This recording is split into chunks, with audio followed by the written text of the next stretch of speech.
एक आम विश्वास होता है ना, जब भी हम किसी बड़ी कंपनी की फाइनेंशियल रिपोर्ट्स पढ़ते हैं, हमें लगता है कि सब कुछ ठीक ही होगा। हाँ, क्योंकि किसी रेप्यूटेड ऑडिटर ने उस पर अपने साइन किए होते हैं। बिल्कुल। एक तरह से वो साइन एक अनरिटन वारंटी जैसा फील होता है। ऐसा लगता है कि एक रोबस्ट फिल्टर प्रोसेस फॉलो किया गया होगा। हर इरेगुलरिटी प्रॉपर्ली चेक हो चुकी होगी। वही तो। आम इन्वेस्टर्स उन्हीं सिग्नेचर्स को देखकर अपना हार्ड अर्न्ड पैसा मार्केट में लगाते हैं। लेकिन एक पल के लिए सोचिए, क्या हो अगर फाइनेंशियल सिस्टम का वो अल्टीमेट वॉच डॉग, वो गेट कीपर खुद ही सो जाए? या फिर गलत टाइम पर दूसरी तरफ देखने लगे। सही कहा। थोड़ा अजीब लगता है सोचकर। ऐसे समझिए जैसे एक सिक्योरिटी गार्ड बैंक का दरवाजा खुला छोड़ दे और बाद में आकर कहे कि मैंने किसी को चोरी करते हुए अपनी आंखों से थोड़ी ना देखा था। ये एनालॉजी बहुत एक्यूरेट है इस स्पेसिफिक केस के लिए। आज के इस गहन विश्लेषण यानी डीप डाइव की शुरुआत इसी थॉट से करनी है। हमारा मिशन है एक बहुत ही महत्वपूर्ण डॉक्यूमेंट की गहराई में जाना। जो कि नेशनल फाइनेंशियल रिपोर्टिंग अथॉरिटी यानी एनएफआरए का एक रीसेंट ऑर्डर है। हाँ, 30 जनवरी 2025 का वो 20 पेज का ऑर्डर। ये ऑर्डर रेलिगेयर फिनवेस्ट लिमिटेड, जिसे हम आरएफएल कहेंगे, उनके फाइनेंशियल ईयर 2017-18 के स्टैट्यूटरी ऑडिट से जुड़ा हुआ है। और इसमें statutory auditor CA Neeraj Bansal पर प्रोफेशनल मिसकंडक्ट के चार्जेस पूरी तरह से साबित हुए हैं। हमें इस डॉक्यूमेंट को बेस बनाकर ये समझना है कि कैसे छोटी छोटी नेग्लिजेंसेस से हजारों करोड़ का फ्रॉड अननोटिस्ड रह जाता है और इसका आम इन्वेस्टर्स पर क्या असर पड़ता है। चलिए इसे थोड़ा डिटेल में समझते हैं। एनएफआरए का तो बेसिक फंक्शन ही पब्लिक इंटरेस्ट को सेफगार्ड करना है ना। एकदम। यहाँ सबसे हैरान करने वाली बात यह है कि एनएफआरए ने ये एक्शन अचानक से या खुद से शुरू नहीं किया था। शुरुआत में अच्छा, तो ट्रिगर पॉइंट क्या था? ट्रिगर पॉइंट सेबी था। सेबी ने जून 2020 में आरएफएल के लोन ट्रांजैक्शंस में कुछ सस्पिशियस पैटर्न्स नोटिस किए थे। और उन्होंने एनएफआरए को इसकी जानकारी दी। यानी रेगुलेटर ने दूसरे रेगुलेटर को अलर्ट किया। बिल्कुल।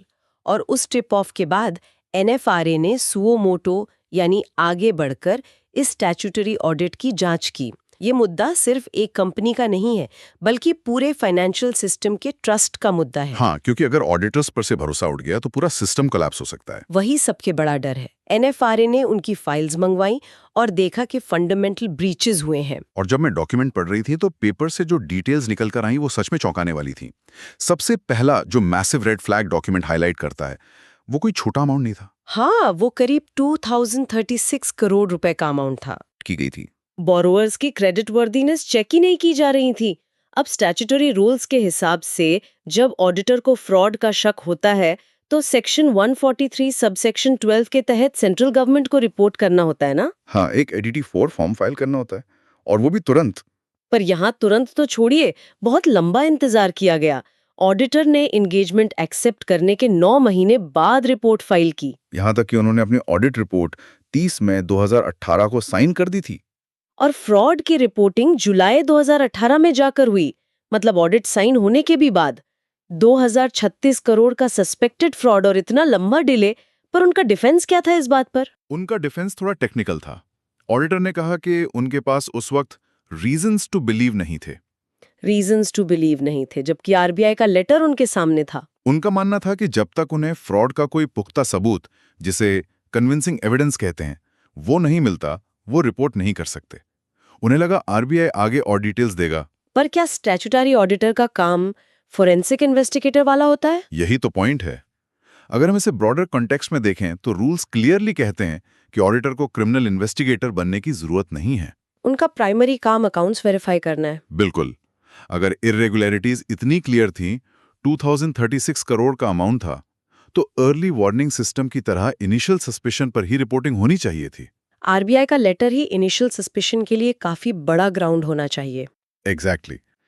एनएफएआरए ने इस डिले को प्रोसीजर का छोटा मोटा लैप्स नहीं माना, बल्कि इसे ग्रॉस नेग्लिजेंस डिक्लेयर किया। और बात सिर्फ इस साल की नहीं थी। पिछले साल के ऑडिटर ने भी इस इशू पर क्वालिफाइड ओपिनियन दिया था। मतलब पहले से ही झंडी दिखा दी गई थी कि सब ठीक नहीं है। फिर भी नए ऑडिट में इस रेड फ्लैग को बिल्कुल इग्नोर कर दिया गया।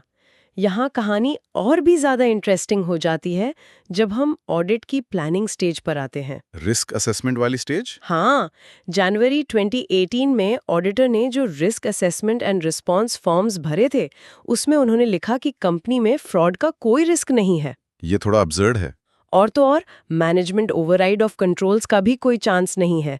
एक फॉर्म पर तो ये नोट तक डाल दिया गया कि the client is highly professional. ये एक्चुअली प्रोफेशनल स्केप्टिसिज्म की कमी का सबसे बड़ा एग्जाम्पल है। प्रोफेशनल स्केप्टिसिज्म यानी सवाल उठाने की आदत होना। हाँ, ऑडिटिंग स्टैंडर्ड्स SA 315 और SA 330 रिक्वायर करते हैं कि आप मैनेजमेंट की हर बात को फेस वैल्यू पर ना लें। हाँ। हमेशा एक क्वेश्चनिंग माइंड रखें। पर यहाँ तो आरबीआई का लेटर था, पिछले ऑडिटर का क्वालिफाइड ओपिनियन था। मैनेजमेंट डायरेक्शंस फॉलो नहीं कर रही थी और RFL ने खुद अपनी एक एसोसिएटेड कंपनी SECPL के फ्रॉड को रिपोर्ट किया था। इन सब क्लियर वार्निंग्स के बावजूद नो रिस्क का टैग देना एक टोटल कंप्लायंस फेलियर है। जैसे ब्लाइंड फोल्ड पहन लिया हो। और ये स्ट्रिक्टली इंडियन रेगुलेटर्स का हार्श होना नहीं है। डॉक्यूमेंट में NFRA ने ग्लोबल पैरेलल्स भी दिए हैं। जैसे यूके के रेगुलेटर के एग्जाम्पल्स थे उसमें। हाँ, यूके के फाइनेंशियल रिपोर्टिंग काउंसिल ने प्राइस वाटरहाउस कूपर्स पर 4.9 मिलियन पाउंड्स का फाइन लगाया था। इतना बड़ा फाइन? और अर्नस्ट एंड यंग पर भी लगभग 4.41 मिलियन पाउंड्स का पेनाल्टी लगाया गया था। दोनों केसेस इसी तरह के प्रोफेशनल स्केप्टिसिज्म की कमी और रिस्क असेस ना कर पाने की वजह से थे। तो एसेंशियली रिस्क असेसमेंट को हल्के में लेना ग्लोबल लेवल पर बहुत सीरियस माना जाता है। डेफिनेटली ये बेसिक स्टैंडर्ड का वायलेशन है।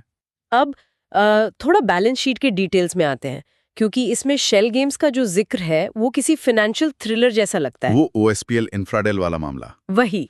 RFL ने OSPL इंफ्राडेल प्राइवेट लिमिटेड के नॉन कन्वर्टेबल डिबेंचर्स में यानी NCDs में पूरे 200 करोड़ रुपए इन्वेस्ट किए हैं। ऑन पेपर ये बस एक स्टैंडर्ड कॉर्पोरेट इन्वेस्टमेंट लग सकता है, पर कैच देखिए, OSPL की टोटल नेटवर्थ सिर्फ 1,23,000 रुपए थी। ये अपने आप में एक बहुत बड़ा टेक्निकल फ्लॉ है। सिर्फ 1.23 लाख नेटवर्थ वाली कंपनी 200 करोड़ के डिबेंचर्स कैसे इशू कर सकती है? और सबसे बड़ा सवाल कि ऑडिटर ने इस पर पुशबैक क्यों नहीं किया? NFRA ने इसकी डेप्थ में जाकर डॉट्स कनेक्ट किए हैं कि इस 200 करोड़ का आखिर आगे हुआ क्या? सही। OSPL ने इस पैसे से भारत रोड नेटवर्क लिमिटेड यानी BRNL की इक्विटी शेयर्स खरीद लिए।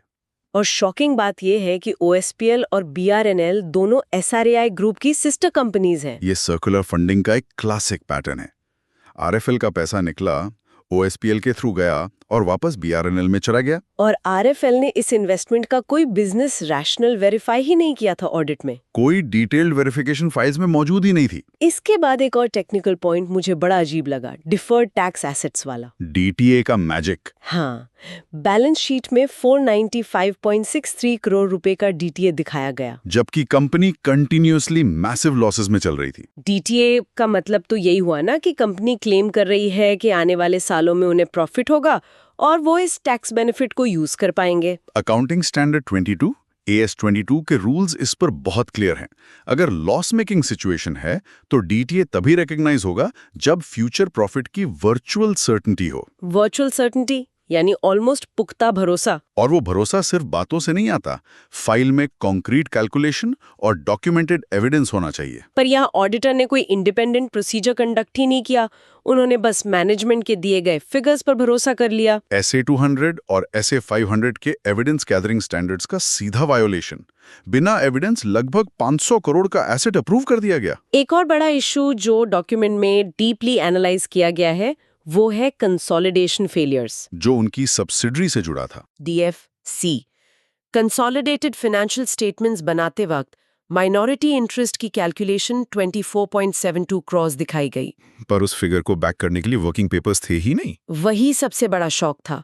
ऑडिट फाइल में ऐसी कोई कैलकुलेशन चेक करने का डॉक्यूमेंट था ही नहीं।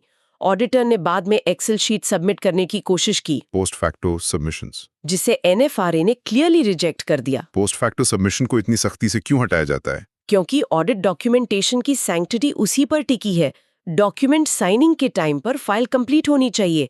NFRA ने US रेगुलेटर PCOB का एग्जाम्पल भी दिया इसमें। उन्होंने किसी पर ऐसे ही सैंक्शंस लगाए थे ना? हाँ, हैनी एंड कंपनी और मार्सेलो दे लॉस सांतोस अनाया पर। वहां भी कंसोलिडेशन प्रोसीजर्स की ऐसी ही गलतियां थीं और वर्किंग पेपर्स बाद में लाए गए थे।